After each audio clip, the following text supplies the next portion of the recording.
Assalamualaikum warahmatullahi wabarakatuh. Teman-teman, gimana kabar kamu? Semoga kita semua selalu dalam lindungan Allah Subhanahu wa taala ya.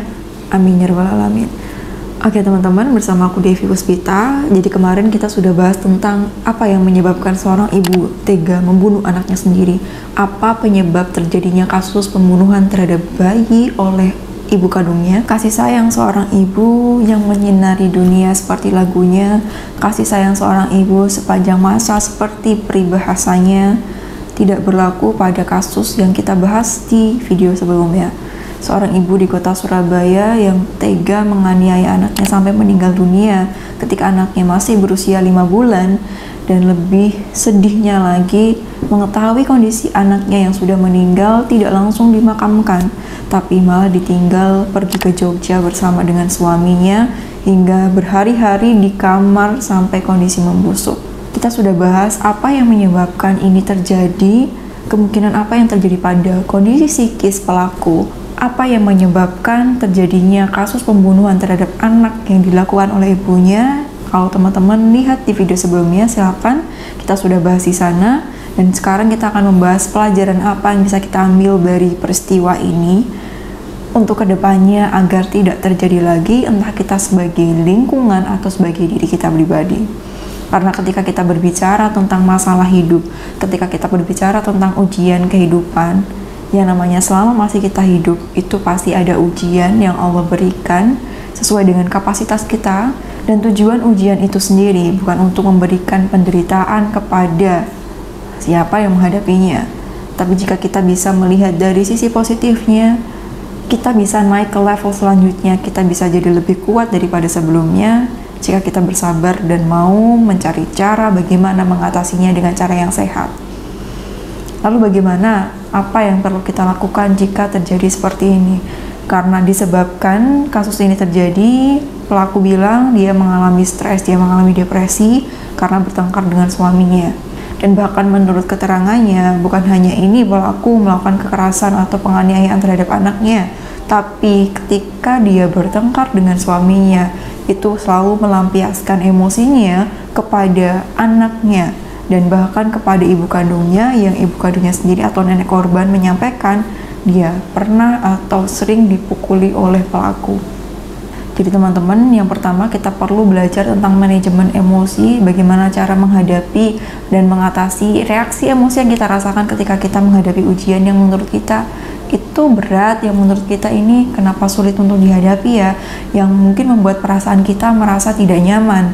Gimana cara mengatasinya? Setiap orang punya ujian hidup yang berbeda-beda. Ujian orang ini juga berdasarkan kapasitasnya masing-masing, sebagaimana dalam Al-Quran sendiri bahwa Allah tidak akan memberikan cobaan melampaui batas kemampuan hambanya, dan itu pasti karena Allah sendiri yang menyampaikan. Jadi yang pertama kita perlu yakin dan punya atau tanamkan dalam pikiran kita bahwa setiap ujian yang menurut kita berat saat ini, selama kita bersabar bukan berarti kita berdiam diri dan tidak melakukan apa-apa, tapi bersabar dalam hal ini adalah kita mau berusaha dan juga berdoa untuk mengatasinya. Kita cari tahu gimana cara menyelesaikan ini ya, apa yang salah sehingga ini terjadi, lalu apa yang bisa aku perbaiki. Jika diri merasa tidak mampu untuk mengatasi, kita boleh banget mencari bantuan. Kita boleh sekali mencari bantuan di luar sana. Jika contohnya yang terjadi adalah gangguan perasaan yang selama ini dirasakan, yang bikin galau dan merasa mengganggu hari-hari, bisa konsultasi ke psikolog. Konsultasi ke psikolog sekarang bukan hanya offline aja, tapi juga ada platform online yang bisa kita coba untuk cari cara gimana. Barangkali ketika kita mencoba untuk melakukan itu, Allah berikan jawaban melalui usaha yang kita lakukan. Misalkan konsultasi online di beberapa platform, atau kalau teman-teman kita juga menyediakan layanan teman cerita. Jadi kalau teman-teman punya masalah dalam perasaan yang mengganggu hari-hari kamu, kemudian butuh teman untuk bercerita, mengeluarkan keluh kesah karena selama ini merasa sendirian dan tidak ada tempat untuk bercerita, silahkan banget DM ke Instagram @live, dan itu caranya mudah sekali. Teman-teman tinggal chat aja, insya Allah kita langsung balas dan kita jadi teman cerita kamu. Kamu bisa mengeluarkan keluh kesah yang kamu rasakan selama ini yang barangkali kamu pendam dan membuat kamu merasa tidak nyaman, jadi setidaknya dikeluarkan dulu. Dan ini alasannya kenapa @Life menyediakan layanan teman cerita, agar teman-teman yang mengalami stres kemudian selama ini dipendam sendirian itu punya tempat untuk berkeluh kesah, punya tempat untuk mengeluarkan segala unek-unek yang dirasakan selama ini yang membuat perasaan kamu merasa tidak nyaman. Karena ini juga bertujuan untuk mengantisipasi akumulasi stres itu menumpuk dalam diri yang bisa mengakibatkan meledak sewaktu-waktu yang kita tidak tahu kapan, dan bahayanya ketika itu dar seperti itu dilampiaskan ke objek terdekat di sekitar. Seperti halnya contoh kasus ini, yang tidak sehat adalah dia melampiaskan emosinya kepada anak yang tidak berdaya, kepada anaknya sendiri, hingga akhirnya menyakiti, hingga akhirnya malah mengorbankan nyawa. Nah, ini sebenarnya stresnya bisa diatasi dengan cara mencari solusi, karena dipendam sendirian, kemudian tidak tahu gimana cara mengatasinya dan memilihnya untuk menyimpan sendiri. Bahayanya seperti itu. Jadi sistem pertahanan diri seseorang ketika merasa tidak nyaman menurut Sigmund Freud itu ada 7. Salah satunya adalah displacement. Displacement ini adalah ketika seseorang merasa atau mengatasi emosinya dengan cara melampiaskan sesuatu yang tidak berdaya. Misalkan ketika di rumah dia berantem sama orang tuanya, dia marahin sama orang tuanya, kemudian ketika di jalan dia ketemu kaleng, dia menendang kaleng tersebut untuk melampiaskan emosinya. Atau biasa yang terjadi, barangkali kamu pernah mengalaminya, ketika di rumah lagi berantem sama orang tua, kemudian di tempat kerja melampiaskan amarahnya kepada teman-teman kerjanya. Intinya dia melampiaskan emosinya ke sesuatu yang menurut dia tidak berdaya untuk membalasnya. Dan dalam hal ini, kasus yang terjadi, dia melampiaskan emosinya terhadap anaknya sendiri.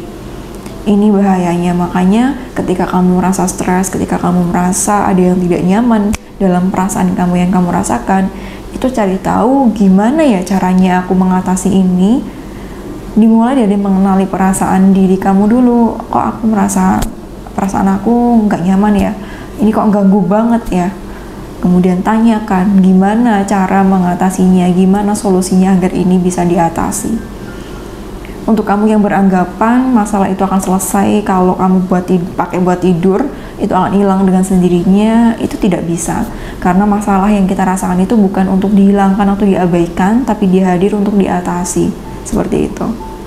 Karena ingat, setiap masalah itu pasti ada solusinya, dan solusi dari masalah ini tentu berbeda-beda tergantung dari masalah apa yang dihadapi setiap orangnya.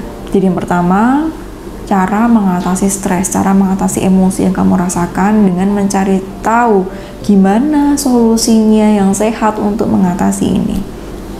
Kamu boleh banget mencari bantuan, sekali lagi kamu boleh banget mencari bantuan ke orang yang tepat. Kemudian yang kedua, pentingnya belajar tentang ilmu pernikahan, tentang ilmu berumah tangga, tentang ilmu menjadi seorang ibu, menjadi seorang ayah, menjadi orang tua, atau menjadi seorang istri dan juga suami. Ketika kita mempelajari tentang hal ini, kita menghadapi di rumah tangga itu pasti berbeda sekali dengan ketika sebelum menikah. Itu kita setidaknya udah ada persiapan, apa yang harus aku lakukan ya ketika menghadapi kondisi seperti ini di rumah tangga aku? Apa yang harus aku lakukan? Apa yang harus aku lakukan jika anak aku rewel? Apa yang harus aku lakukan jika ada cekcok sama suami? Gimana caranya? Ketika kita belajar tentang ilmu tersebut, itu setidaknya kita punya persiapan dan bekal. Oh, aku harus ngelakuin ini. Oh, aku nggak boleh ngelakuin ini. Teman-teman sadar nggak sih? Kita bersiap-siap atau kita disiapkan untuk menjadi orang sukses itu seperti apa, untuk menjadi orang kaya itu kayak gimana caranya, tapi kita lupa mempersiapkan diri gimana menjadi istri yang baik, gimana menjadi ibu yang baik, gimana menjadi orang tua yang baik, gimana menjadi orang tua yang sukses, gimana menjadi istri yang sukses, suami yang sukses di rumah tangga, bagaimana membangun rumah tangga yang harmonis, bagaimana cara menghadapi anak yang rewel dan lain sebagainya. Kadang-kala kita lupa untuk belajar tentang hal tersebut. Dan banyak sekali mungkin di lingkungan sekitar kita ketika menikah mempersiapkan finansial begitu bagus, tapi lupa mempersiapkan tentang persiapan mental, kemudian ilmu tentang pernikahan berumah tangga yang sebagaimana aku sebutkan tadi. Sehingga yang terjadi secara finansial bagus, tapi ketika ada masalah dalam rumah tangganya, misalkan anaknya lagi nangis, anaknya lagi rewel, tidak tahu bagaimana mengatasinya, kemudian emosi yang dikedepankan. Apalagi jika sebelumnya ada bekas trauma atau luka masa lalu dalam hatinya yang belum disembuhkan. Jadi itu yang kedua, pentingnya ilmu tentang berumah tangga itu sangat perlu, dan ilmu parenting sebagai orang tua itu sangat perlu sekali. Kita banyak sekali bisa menemukan sekarang ada beberapa channel YouTube yang kita bisa belajar dari sana, dan aku merekomendasikan teman-teman untuk nonton Dr. Aisyah Dahlan. Itu sangat highly recommended buat kamu yang belajar tentang parenting dan asik untuk mendengarkan. Selain itu ada juga Ibu Eli Risman, psikolog parenting dan juga anak. Itu sangat bagus sekali dan mudah sekali untuk dipahami untuk kita yang calon orang tua, calon istri, atau calon suami, dan juga barangkali yang sudah menikah pun, karena tidak ada kata terlambat untuk belajar sesuatu. Jadi, loh tapi kan aku udah menikah, telat dong? Gak ada kata telat, gak ada kata terlambat, kamu bisa memulainya dari sekarang. Jadi coba lihat channel Dr. Aisyah Dahlan atau Ibu Eli Risman, itu sangat bagus sekali selain channel At Life. Kemudian selanjutnya yang ketiga, menyembuhkan luka masa lalu yang barangkali kamu merasa masih ada atau masih kamu rasakan saat ini. Luka masa lalu akibat peristiwa buruk yang pernah kamu alami, entah itu trauma dari perlakuan orang tua yang kasar kepada kamu, entah itu secara fisik ataupun secara verbal yang masih meninggalkan sebelah. Kemudian yang ketiga, menyembuhkan luka masa lalu jika kamu merasa masih ada saat ini. Luka masa lalu barangkali bisa dari trauma yang pernah kamu dapatkan, mungkin dari orang tua yang berlaku kasar terhadap kamu, entah secara fisik ataupun secara verbal, yang masih meninggalkan luka pada saat ini yang kamu rasakan. Itu diatasi, itu disembuhkan, karena itu sangat berpengaruh sekali tentang gimana kamu ketika menghadapi hal yang membuat kamu merasa tidak nyaman, mengatasi beberapa hal yang membuat kamu merasa terganggu. Ini sangat berpengaruh sekali sehingga perlu disembuhkan untuk kenyamanan diri kamu, untuk kebahagiaan diri kamu. Jadi seperti itu teman-teman, beberapa pelajaran yang bisa kita pelajari untuk menjalani kehidupan ini dengan baik, berusaha menjalani hidup sebaik-baiknya, karena yang namanya hidup itu pasti ada ujiannya, dan setiap orang itu pasti punya ujian masing-masing. Orang yang kelihatannya bahagia banget, orang yang kelihatannya hidupnya perfect aja, itu pasti ada ujian hidup yang dia punya, cuman tidak diceritakan. Karena yang paling penting adalah gimana kita menghadapi ujian itu, bagaimana reaksi kita terhadap ujian yang kita punya, bukan ujian itu sendiri. Kita fokus terhadap apa yang bisa kita kendalikan, dan apa yang tidak bisa kita kendalikan kita serahkan kepada pemilik hidup ini, yaitu Allah Subhanahu wa Ta'ala. Karena Allah pasti punya semua solusi dari berbagai masalah ujian yang kita punya, dan ujian yang hadir itu tujuannya untuk membuat kita naik ke level selanjutnya. Seperti itu. Jadi kita bisa memilih untuk bereaksi positif atau negatif. Nah, gimana kalau misalkan aku merasa sedih ketika punya ujian? Itu normal sekali. Reaksi emosi kita itu wajar. Reaksi emosi yang kita rasakan itu normal. Yang paling penting adalah kita pengendali emosi itu, bukan emosi yang mengendalikan kita. Jadi emosi itu ibaratnya seperti halnya tamu yang tidak akan stay forever in yang kamu rasakan, tidak akan bertahan selamanya. Ibaratnya pagi hari tadi kamu merasa sedih, sore hari kamu bisa bahagia, bergantian seperti itu. Jadi kitalah yang mengendalikan, kitalah yang punya kendali terhadap apa yang bisa kita lakukan terhadap ujian hidup yang kita punya. Dan jika ada yang baik, tentu kita pilih yang baik.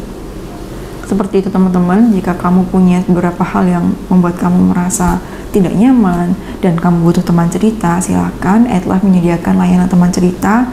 Silakan DM Instagram, dan ini gratis. Sampai jumpa di video selanjutnya bersama aku Devi Puspita. Semoga bermanfaat dan membantu. Jaga kesehatan kamu, dan semoga kita selalu dalam lindungan Allah Subhanahu wa Ta'ala. Amin. Sampai jumpa. Wassalamualaikum warahmatullahi wabarakatuh.